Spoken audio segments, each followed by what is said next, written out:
Meiosis. En una célula eucariota, la meiosis es un proceso importante que se desarrolla durante la reproducción sexual. Al comenzar la primera división meiótica, el núcleo de la célula absorbe agua del citoplasma y comienza a hincharse. El volumen se triplica y la célula ahora está lista para entrar en la primera etapa de la meiosis, llamada profase 1.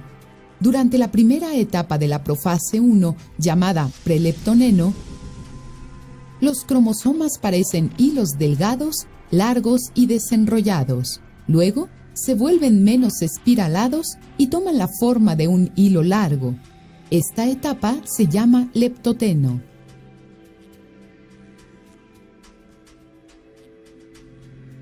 A diferencia de la profase de la mitosis, dos cromosomas homólogos de cada célula madre se atraen mutuamente y forman pares durante la etapa cigotena. Esta unión en pares de los cromosomas homólogos se conoce como sinapsis.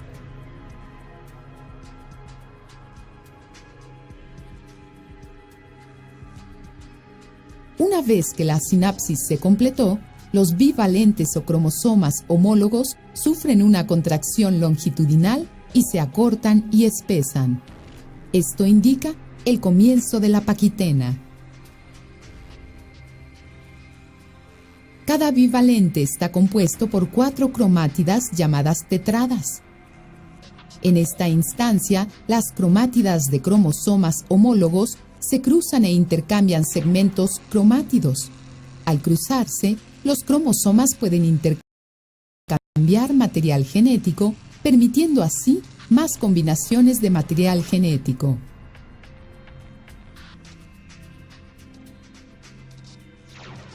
A esto le sigue la formación quiasmata.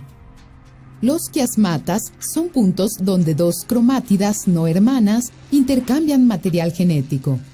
El quiasma se vuelve muy visible en esta etapa.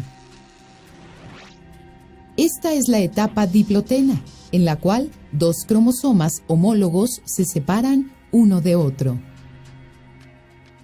Por último, la etapa final de la profase en la meiosis, llamada diacinesis, se caracteriza por acortar y espesar los pares de cromosomas que se distribuyen equitativamente en el núcleo.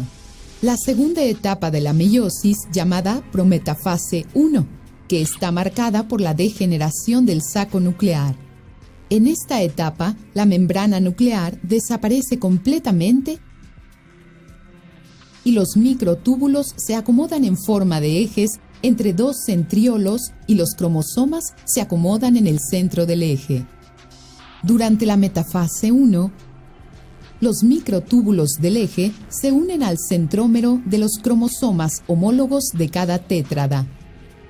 El centrómero de cada cromosoma es dirigido hacia los polos opuestos.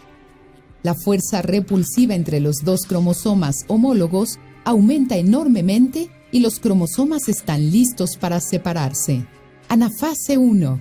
Los cromosomas, cada uno con 2 cromátidas, se desplazan hacia polos separados. Esta etapa se llama anafase 1. Telofase 1. Se forma la membrana nuclear alrededor de los cromosomas. Esta es la telefase 1.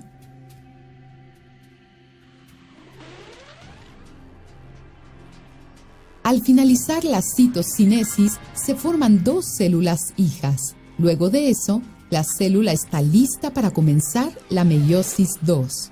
Durante la primera etapa de la meiosis 2, también llamada profase 2, el centriolo se divide en 2. Y cada uno migra lentamente al polo opuesto. Luego, la membrana nuclear desaparece y los cromosomas con 2 cromátidas se acortan y espesan. Los cromosomas se acomodan en el centro del eje, marcando de esta manera el comienzo de la metafase 2. Luego el centrómero se divide en 2 y cada cromosoma produce 2 cromátidas. los microtúbulos del eje se unen al centrómero de los cromosomas. Durante la siguiente fase, llamada anafase 2, las cromátidas comienzan a moverse hacia los polos opuestos debido a la contracción de los microtúbulos.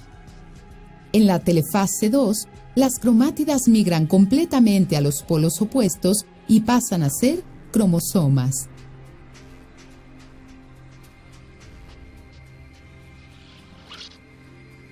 Luego, comienza el proceso de citocinesis. Esta es la fase en la cual comienza el surco de segmentación y se hace más y más profundo hasta formar dos células hijas. Esto indica el fin de la meiosis 2. Para resumir el proceso de meiosis, podemos ver que una única célula se divide para formar dos células haploides en el proceso de meiosis 1. Estas dos células se dividen una vez más para formar 4 células haploides en la meiosis 2. Por lo tanto, en la meiosis de una única célula se forman 4 células haploides.